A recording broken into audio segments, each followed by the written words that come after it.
The Man in the Mirror is a scary story about someone who has a horrifying dream they can't remember. Then all hell breaks loose. I woke up gasping for air. I just had a dream, but I can't remember what it was.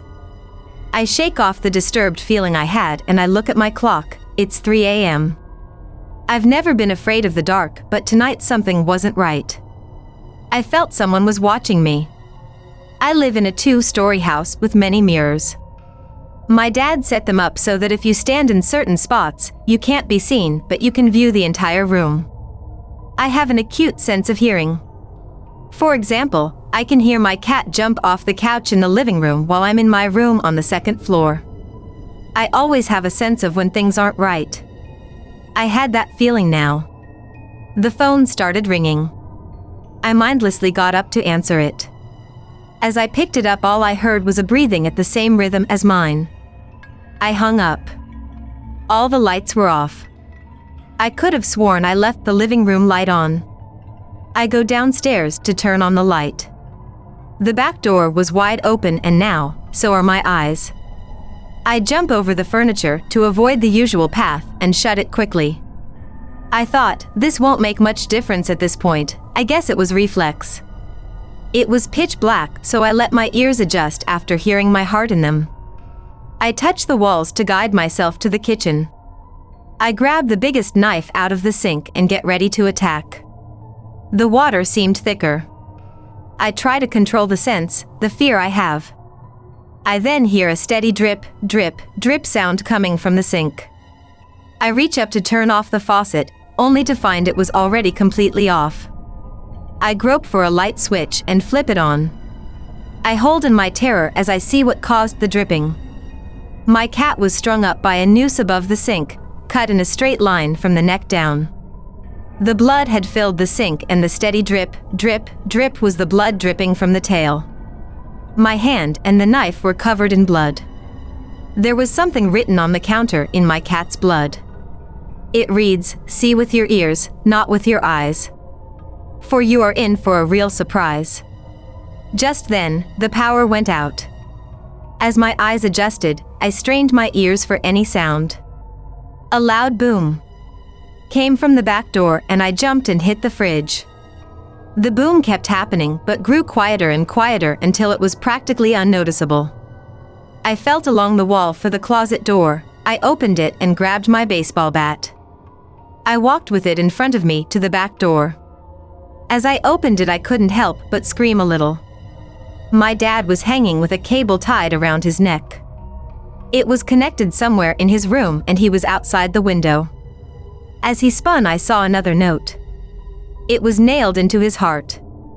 It read, "1 in this house down, 2 to go.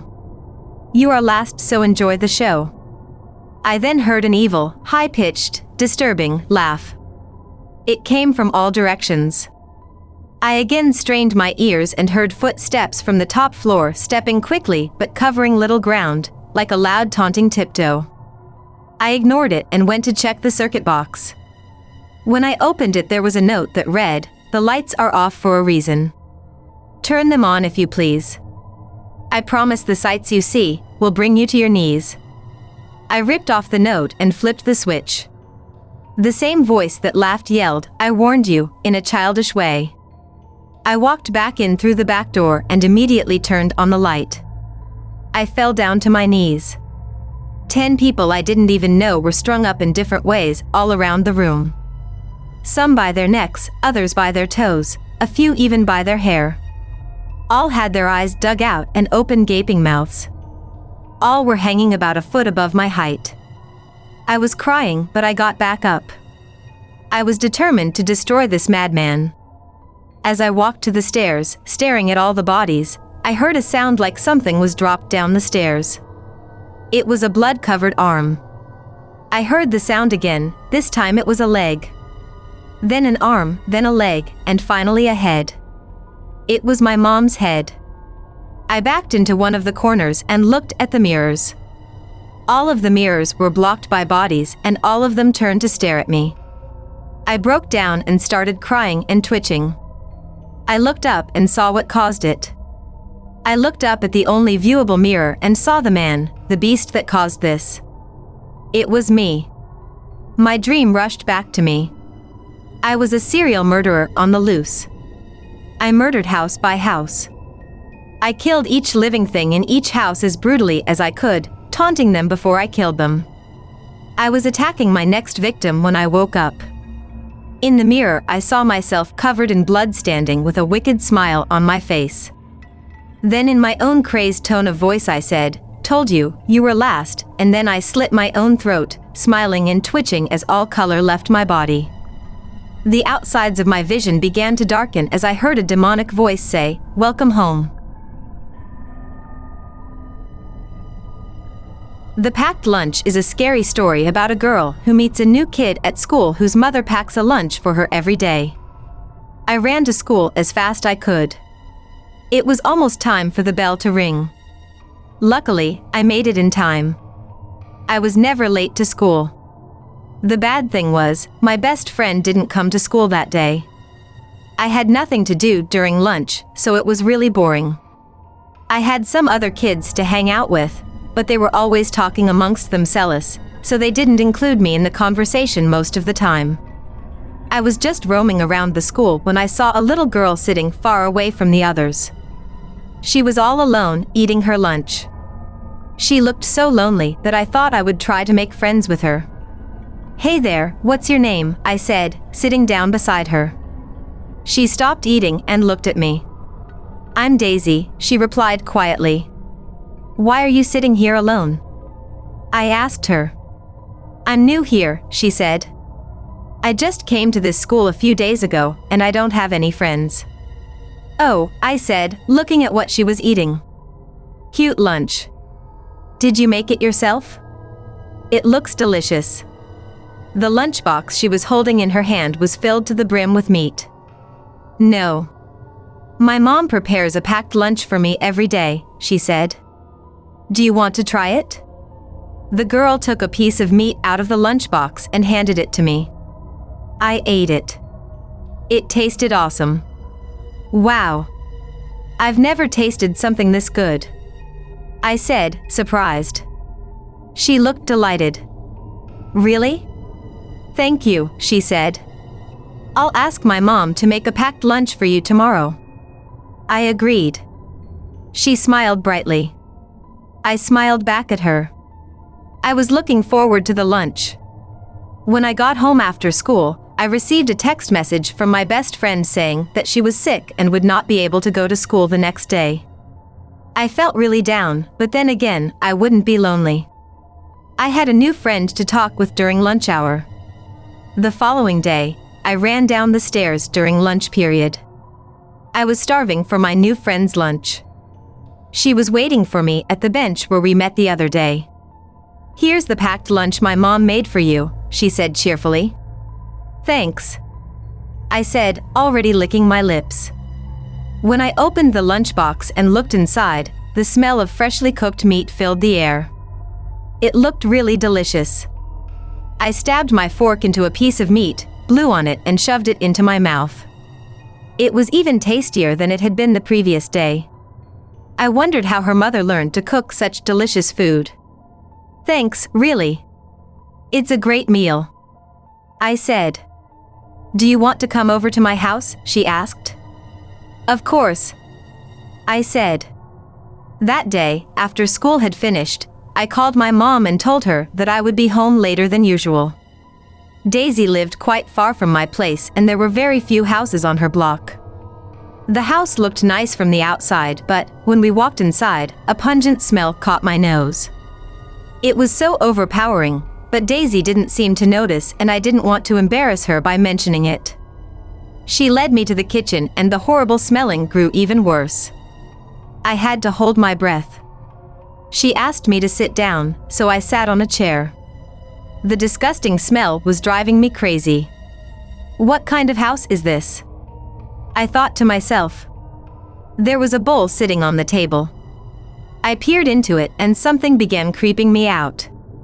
In the bowl there were some big, sloppy, brown meat-like things. "Have you ever tasted tongue?" Daisy asked. "Tongue?" I said, confused. Yes. Roasted tongue. She said, smiling. It's the best taste of all. No thanks, I replied. That sounds gross. Maybe we can just have some of the meat we ate for lunch today? Okay, no problem, she smiled. Then, Daisy opened the refrigerator. A foul smell came forth. When Daisy stepped back, I was horrified to see what was lying inside. It was the half-eaten body of a woman. Flesh and skin had been sliced off the legs and arms. Her dead face just stared into oblivion. Oh, I'm sorry, said Daisy. I forgot to introduce you. Meet my mom. Revenge is Sweet is a scary story about a gang of teenagers who bully a younger boy until he can't take it anymore. Benjamin was never a mean kid. He was always nice, well-mannered, and tried his best to get along with the other students in his class.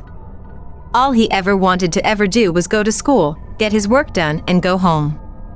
Unfortunately, life didn't work out like that, and he never stood a chance. That's because 4 upperclassmen would always terrorize him and make his life a living hell. Their names were Clint, Devin, Julia, and Leah. They loved messing with Benjamin. He just looked so punchable and seemed like an easy target.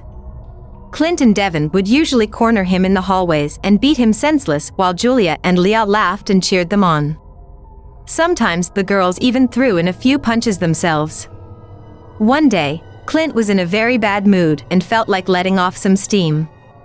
He had just learned that he had failed some of his exams and would have to take summer school. It made his blood boil, and he needed something or someone on whom he could take out his anger. In his mind, Ben would make the perfect punching bag. After class ended, Clint met up with his partners in crime. Devin, Julia, and Leah were hanging out in the bike sheds, looking for trouble. He told them that they were going to hunt Ben down and give him another beating. The others readily agreed, and together, the gang went into the freshman hall. There, they found Ben standing at his locker. His eye was still black and swollen from the previous beating they had given him. Come on, Devin, let's go mess this kid up, Clint said with a malicious grin. Devin cracked his knuckle and followed happily behind. When they got to Ben's locker, they surrounded him and slammed it shut. Ben turned around and stared at them in horror. Why are you looking at me like that, nerd? Clint growled. Ben could smell the older boy's foul breath and feel the flecks of spit hitting him in his face. Like what? Asked Ben, terrified. Like you think you're better than us, said Devin. You're an ugly geek, said Clint. You don't deserve to live. Hey Clint, you know what I think, asked Devin. I think we ought to take this little sissy behind the school and teach him a lesson he'll never forget. Yeah, I'm with you, man, replied Clint as he grabbed Ben by the scruff of the neck. Come on, nerd. You're coming with us for a little meeting. What kind of meeting? Ben stammered. A meeting between our fists and your face, Clint replied with an evil smile. The older boys led Ben through the hall doors and out towards the back of the school. Leah and Julia bounded along behind them. The other students just stood by and watched as the bullies dragged Ben away. Now, you may think it was cold and heartless that none of the other teenagers ever stepped in to help Ben, but the truth was that they were just as scared as he was. All of them lived in fear of Clint and Devin and were worried that, if they got involved, they would just become the bullies' next target. As they led Ben outside, Julia suddenly turned to Ben and screamed at him, Dude, why did you just smack my butt? Ben was confused. I didn't smack your butt, he said. Clint elbowed him in the gut. Why are you touching my woman? That's double punishment for you, nerd. Actually, Julia had just pretended that Ben touched her butt. She wanted to make sure Ben would get a worse beating than ever before. When they got outside behind the school, the 2 bullies tripped Ben and pushed him into a puddle of mud. When he tried to get up, they knocked him down again. Then the beating started. Devin hit Ben square in the temple, and the force of the punch almost knocked him out. Clint stepped on Ben's head, holding his face down in the mud until he could hardly breathe. Then, the bullies began hitting, kicking and punching the younger boy while the girls cheered them on. After they got tired of beating him up, they stopped and took a look at his battered body. He was lying on the ground, writhing in pain and coughing up blood. "That ought to teach you a lesson," Clint said proudly. "We don't take kindly to nerds who don't know their place," Devin hissed. Then suddenly, Ben dug in his pocket for something. When he pulled it out, the other four drew back in horror. It was a gun. "No more of this," Ben muttered. Then he put the gun to his temple and pulled the trigger. There was a loud bang as his brains were blown all over the grass. His head fell back into the mud. The four bullies stood around him, staring in terror at his lifeless body for a full minute. "Oh my God," screamed Leah. "What have we done?" Julia tried to say something, but before she could get a word out, she began puking all over the ground. Clint just stared open-mouthed, his hands shaking. He couldn't believe what had just happened. "Dude, we're in big trouble," Devin said in a panicked voice. "We've got to get rid of the body," hissed Clint. "Quick, grab his legs." Clint picked Ben's bloody corpse up by the shoulders and Devin grabbed him by the feet. Together, they carried the dead body over to the school dumpster. Devin fetched a garbage bag and they stuffed his body in there. Then they threw the body in the dumpster. After the deed was done, fifth period was just ending. "Let's get back inside before anyone sees us," said Clint. "And we will never ever speak of this again, you guys understand me?" This never happened. They went inside and continued with school. When it ended, they all went home and tried to act normal. They knew it was only a matter of time before Ben would be listed as a missing person and the police would start searching everywhere for him. That evening, Devin was taking a shower. He always took long showers to take his mind off things. As he rubbed the shampoo into his hair, he caught a glimpse of something through the shower curtain that made him jump. There was a shadowy figure standing in the bathroom doorway. "Mom, I'm in the shower," he yelled over the roaring water. The figure took a step towards him. "Mom, get out. I'm naked." "Can't a guy take a freaking shower in peace?" he yelled. Still, the figure came closer until it was standing right beside the shower curtain. Devin angrily pulled back the curtains, but before he had a chance to react, a sharp knife slashed his throat. He fell back against the tiled wall, grabbing his throat. All he could do was gurgle helplessly as his blood spilled down the drain and the life ebbed from his veins. A few minutes later, Clint was in his bedroom listening to music on his iPad. He was trying to forget the horrible scene he had witnessed that day. Right in the middle of his Vorite song, the music cut off and all he could hear was static. He tapped on his earphones and tried to adjust the plug, but it was no use. Then, suddenly, he heard a voice over his earphones. "In your closet," it muttered. Clint suddenly got scared. He wasn't sure what he had just heard. Maybe he was imagining a voice in the static. Just to be sure, he slowly inched over to his closet and cautiously pulled the door open. There was nothing inside but clothes. "Phew. Maybe I'm going crazy," Clint said. Then, before he could do anything else, an axe emerged from his hanging clothes and swung at him. The blade sliced through his head, cleaving it in two. Not long after that, Leah was at home crying her eyes out. "Oh God, what have we done?" she sobbed. "We were just having fun. I never thought it would end up like this." She had the whole house to herself because her parents were out. Then her cell phone rang. It surprised her greatly. With trembling fingers, she answered it. "Hello." "Who is it?" she asked. "Leah." "It's Julia," a muffled voice on the other end replied. "Hey, Julia. How are you?" "I feel so bad," Leah said. "Me too," Julia said in a hushed voice. "Listen, Leah, I may be wrong, but I think someone's in my house. I'm home alone, but I swear I just heard footsteps outside my door." Julia was whispering and seemed to be completely freaked out. "Julia, chill it, okay?" Leah said. "You're just being paranoid. After all we've been through today, it's only natural to start imagining things. If you're really so scared, just come over my place and keep me company. My parents are gone too, and I'm all alone here." There was a long silence at the end of the line. Then Leah heard her friend scream in horror. "Oh my God. No.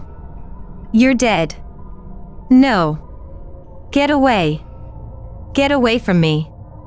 There was a sickening crunch, followed by an eerie silence.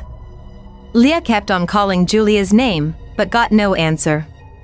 Then on the other end of the line, she heard a mysterious voice whispering, "You're next." In a panic, Leah hung up the phone. She ran into her bedroom and locked the door behind her. She swore to herself that she wouldn't open it until her parents came home. About 30 minutes later, Leah had to go to the bathroom. But she ignored the urge. Suddenly, she heard a light tapping on her door. She knew it wasn't her parents because they wouldn't be back till midnight. And it was just 8 p.m. The tapping grew louder and louder until it sounded as if someone was beating down the door, trying to get in. Boom. Boom. Boom. Boom. She heard a frightened voice on the other side. "Leah, open the door. It's Devin. Ben is chasing me.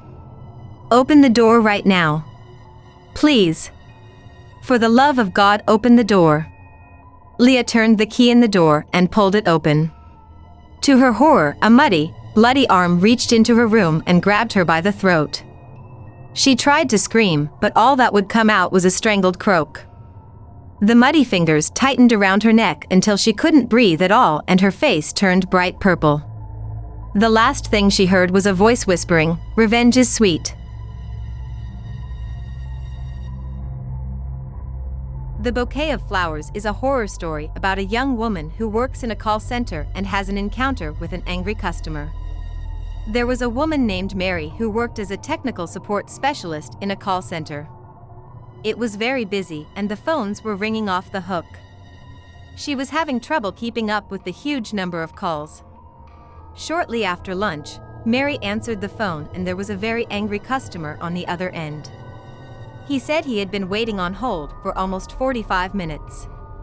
She apologized for keeping him waiting, but the man was very agitated and didn't want to listen to her excuses.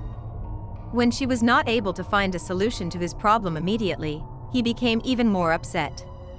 She put him on hold and, when she came back, he became very hostile towards her. Mary asked him to remain calm and assured him that she would fix his problem as soon as possible. No matter what she said, it just seemed to make him more and more angry. He was shouting at her, ranting and raving about how she was wasting his precious time and complaining about how much money the phone call was costing him. Eventually, the irate customer began cursing and swearing at her and Mary was forced to hang up on him. An hour later, he called back. His attitude was even worse. He flew into a rage and demanded to know why she had hung up the phone. When he started using foul language again, Mary slammed down the receiver. At the end of the day, the man called back again.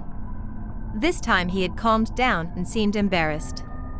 He apologized for his rude behavior and asked her name, telling her he wanted to send her something to make up for it. "Oh, you don't need to do that," said Mary.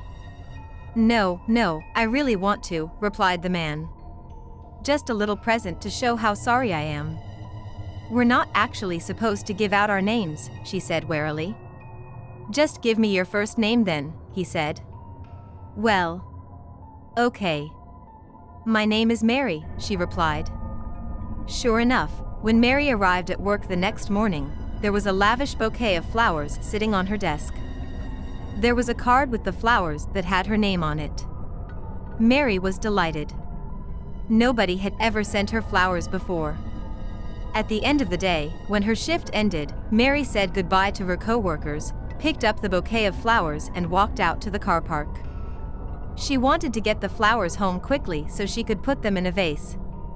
As she was about to get into her car, She turned around and saw a small, balding middle-aged man walking towards her. Suddenly he pulled out a gun and pointed it at her. "Nobody hangs up on me," he shouted as he pulled the trigger. Mary was shot 4 times and died on the way to hospital. The police tracked down the man who shot her and arrested him. It turned out that he was the angry customer. He had sent the bouquet of flowers in order to identify her.